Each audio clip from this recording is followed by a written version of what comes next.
Familia, ¿cómo estáis? Muy buenos días, bienvenidos a nuestro programa de los domingos, los encuentros que tenemos con el Papa. Lo que pasa es que tenemos encuentros más bien con el cardenal Bergoglio y con su amigo Abraham Escorca, el judío. Hoy queremos dedicar el programa, al ser la jornada, el Día de los Difuntos, al tema de la esperanza, porque yo creo que la esperanza cristiana es algo tan bonito, tan novedoso, sobre todo tan novedoso en el tiempo que le tocó jugar al Señor, que desde luego fue una novedad absoluta. Cuando muere Lázaro y Marta le dice al Señor: Señor, si tú hubieras estado aquí no habría muerto mi hermano. Y él le dice: Marta, yo soy el camino, la verdad y la vida. El que cree en mí, aunque haya muerto, vivirá. Y el que cree en mí y está vivo, tiene vida para siempre. Desde ese momento, la gran esperanza cristiana no es esperar a que haya otra vida, sino que nuestra esperanza tiene un nombre propio, que es el Señor. O sea, nosotros esperamos en el Señor, esperamos en Él, en sus palabras, y por eso vivir desesperanzadamente es empezar aquí como un infierno, porque vivir sin ninguna esperanza en nada terminas prácticamente ahogándote, ¿no? Autoahogándote, terrible. Y aunque te vayan mal las cosas y tú pienses que vas por un camino, como decimos vulgarmente, chungo, tú no te preocupes, que llevas al Señor dentro y Él no te suelta de la mano. Bueno, vamos a hablar de la esperanza. Cuento, como siempre, con mis colaboradoras favoritas, que son Teresa Comte. ¿Cómo estás? Muy bien, Javier. Esperanzada. Esperanzada. Voy a llamar Esperanza Comte, mientras que vamos a hablar también con Rosa, que hoy viene directamente de las aerolíneas de 13. ¿Cómo estás, querida Rosa?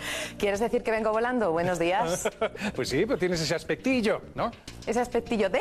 De aspectillo de azafata. Sí, bueno, puede ser. bueno. Debe ser por la rotundidad de la presencia y esas cosas, ¿no? La profesionalidad y eso, ¿no? Exactamente. Claro. Y lo que queremos es aterrizar en el tema. Ella nos va a hablar de la jornada de ayer, que fue la fiesta de Todos los Santos y el día de hoy de los difuntos. Háblanos de la tradición.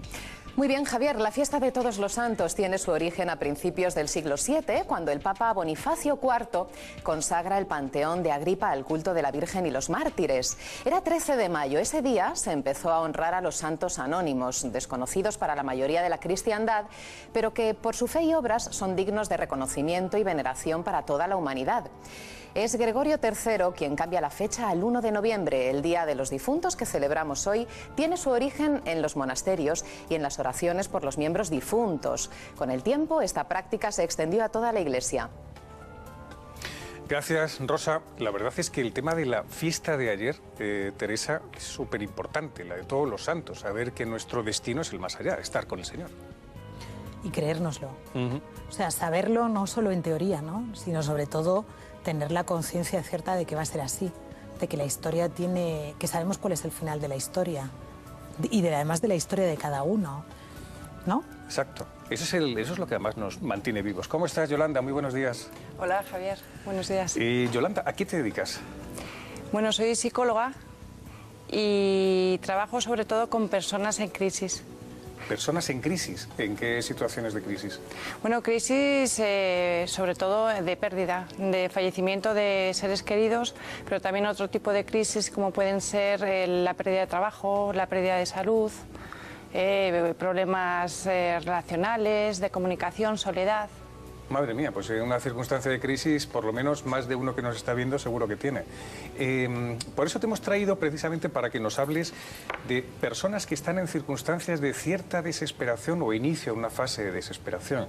¿Cómo se les puede dar lo esencial para que tiren para adelante, tengan al Señor dentro y puedan tener una vida, una vida a topetar? Bueno, has hablado de la esperanza. La vida está unida a la esperanza. Si no tenemos esperanza, mal vivimos.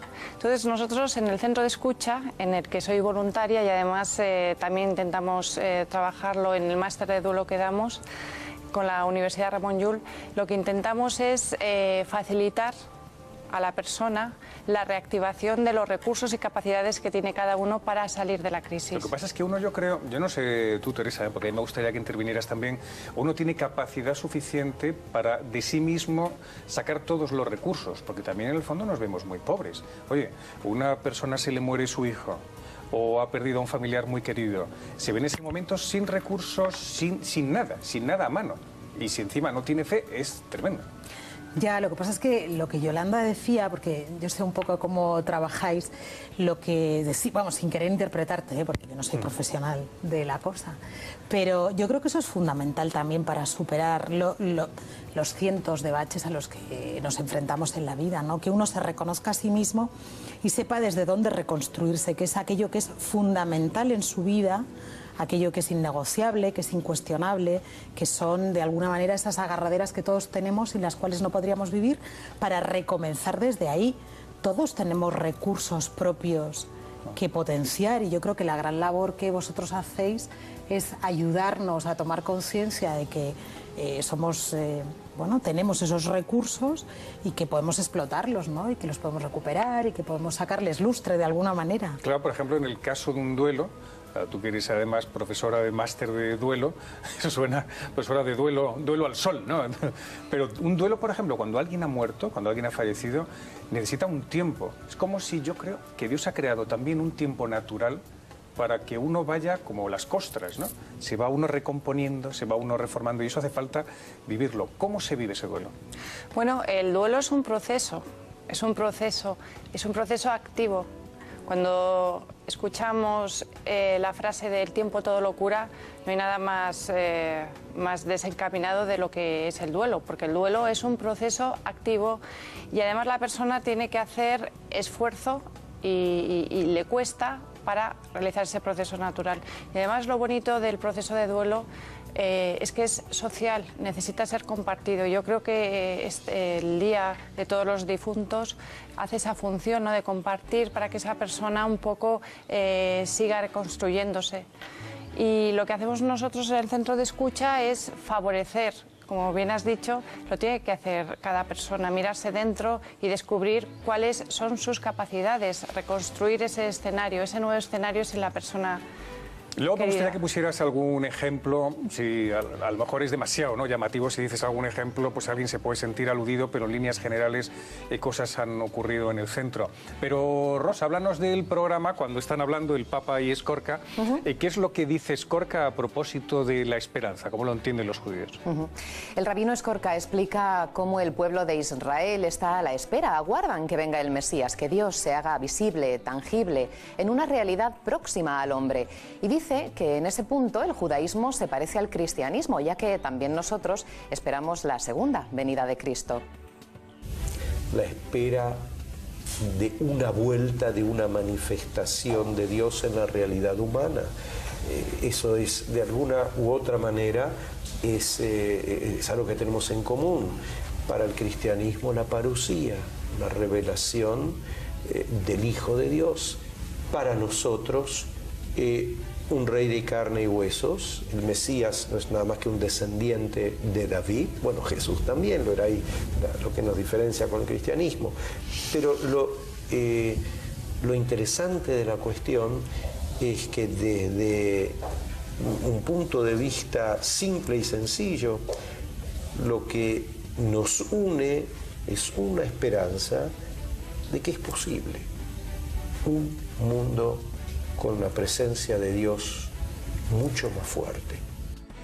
Vamos a ver, yo no estoy muy de acuerdo con Abraham Escorca. ¿Por qué? Porque él habla de que nosotros, los cristianos y los judíos, tenemos como un punto en común y es la esperanza, nosotros en la segunda venida del Señor y ellos la esperanza de que venga el Mesías. Pero si es que nosotros creemos que el Señor está presente hasta la Eucaristía en todos lados. Es decir, el Señor, tenemos la esperanza firme de que podemos poseerlo, y Él a nosotros y nosotros a Él, ¿no? Bueno, la certeza, ¿no? Claro. Porque si no... Claro. Quiero decir que es una certeza, que nosotros creemos que eso es absolutamente cierto. No estamos creyendo en representaciones teatrales, ¿no? Claro, que es la o en meras apariencias. Además, creemos fundamentalmente que Cristo se encarnó, o sea, creemos en la encarnación, ¿no? Dios se hizo hombre y eso no era una pantomima, por lo tanto, cuando decimos eso de asumió nuestra condición humana es que lo hizo, vivió en la historia y padeció los males de la historia. Y nos hizo el gran regalo de la Eucaristía, tú lo decías, ¿no? Por lo tanto, está aquí y ahora. Claro, con lo cual, esto es una pregunta que tendré que hacer a todos mis invitados, el darnos cuenta de que el más allá empieza aquí, porque la venida del Señor ya se hizo en el tiempo y desde ahora ya empezamos a vivir. Esther Rincón, ¿cómo estás? Buenos días. Esther. Dígame. Sí, es que no te oíamos. Estás trabajando en el Centro de Cuidados Paliativos Laguna. Sí, sí, sí. Bueno, pues allí, ¿qué trabajo tienes? Porque los paliativos, los enfermos necesitan muchos cuidados de todo tipo, físicos y espirituales. Pues principalmente de acompañamiento al enfermo, y siempre y cuando se pueda, porque los enfermos muchas veces no están como para recibir cuidados ni acompañamiento, y si no, pues estar acompañamiento a las familias. El tema de que los enfermos, cuando llegan ciertas edades y cuando uno se ve dependiente, digan, yo lo que peor me puede suceder en la vida es ser dependiente y depender de los demás. ¿Cómo llevan eso y qué les lleváis vosotros? Bueno, nosotros le llevamos pues la esperanza de vivir, bueno, el final, la esperanza es morir también en paz, con lo cual, bueno, hay que valorar todos los aspectos positivos de su realidad, la que tengan en ese momento, es lo que les podemos llevar. ¿Y cómo se puede conducir, digamos, sus últimos momentos o esa vida? A veces los cuidados paliativos no son para los últimos momentos, pero... no, ¿cómo? Muchas veces es para la familia incluso, claro. O sea, que no es solo para el enfermo. O sea, que la labor es muchas veces acompañar a las familias, ¿no? Los enfermos también. Y espiritualmente, llevarles al Señor para que vayan conociendo más en profundidad la densidad de la vida. Bueno, eso depende de las familias, es que te encuentras tantos casos y tan variados, hay gente que te acoge y lo que tiene ganas es de que le hables de Dios, y hay gente que todo lo contrario, y bueno, pues con comportamientos, con actitudes y bueno, con eso es con lo que le llega hasta cada uno, a cada familia. Es que hay mucha variedad, pero bueno, procuramos llevarles la esperanza. Gracias, Esther, qué buena labor hacéis en los cuidados paliativos en el centro. Se intenta, pero tampoco, la labor la hacen muchas veces ellos con nosotros, de transmitir la alegría y de la sensación que te vas tan llena cuando te vas a tu casa. Gracias, Esther. Nada, gracias a vosotros. Yolanda, ponos algún ejemplo de alguien desesperanzado que fue lentamente rehabilitándose por dentro. Bueno, más que un ejemplo concreto, podría decir que en general, en líneas generales, hay mucha desesperanza. De hecho, hay un momento durante el proceso de duelo en el que hay una gran desesperanza.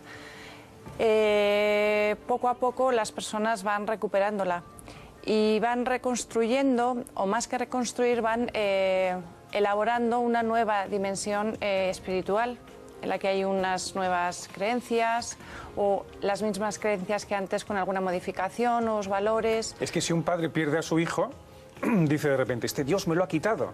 Yo había puesto toda mi confianza en él. Yo he rezado noche y día para que mi hijo se salve. Sí, suele pasar, suele pasar. La religión es parte de esa dimensión espiritual, entonces queda impactada por esa pérdida, sobre todo en la mayor pérdida que puede tener una persona, que es la pérdida de un hijo. Las personas creyentes pueden reaccionar huyendo de la fe o demandando o acogiéndose a la fe. Pero siempre hay un cambio. Hay personas con las que hemos trabajado que niegan la existencia de Dios porque dicen, ¿cómo un Dios tan bondadoso y con lo buena cristiana que soy me ha quitado a mi hija? Sí, sí. Entonces esa persona tiene que volver a acercarse, a reconstruir su religión, sus valores, su fe, para poder volver a vivir. Caramba, es que es fuerte, toda esa recuperación, además del misterio de la vida, que es propiamente el descubrimiento, ¿no?, del misterio de Dios, el misterio de la vida, e ir además con mucha humildad. Vamos a escuchar al Santo Padre, en su calidad, digamos, de cardenal arzobispo de Buenos Aires, hablando de la esperanza cuando parece que la vida solo te ofrece desesperanza, ¿no?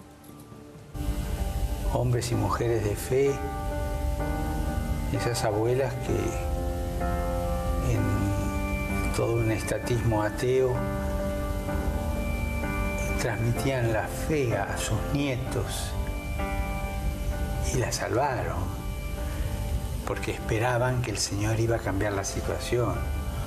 O más duro y más doloroso todavía, esos hombres y mujeres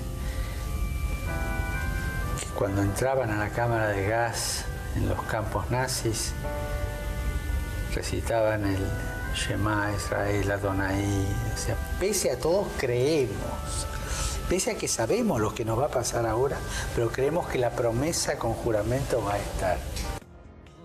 ¿Qué es lo que ha dicho el Papa, el Shema Israel, Adonai? Claro, porque bueno, esto... no sé hebreo, ¿eh? Sí, pero ahora algo... van a pensar que sé hebreo, no sé hebreo. Sí, eres profesora de hebreo. No sé hebreo. Sé que dice, escucha Israel, este es tu Dios, tu único Dios. Y ya no me preguntes más, adorarás a tu Dios por encima de todas las cosas. Ya no me preguntes, no me pongas en evidencia. Pero es verdad, adorarás al Señor tu Dios con todo tu corazón, con toda tu alma, que eso es lo que recita un judío. Por cierto, y con esto te tenemos que despedir, ¿cómo es tu oración después de ver tantos casos límite? Bueno, para mí tiene un gran sentido lo que hacemos. No solo lo que hago yo, sino lo que hace el centro.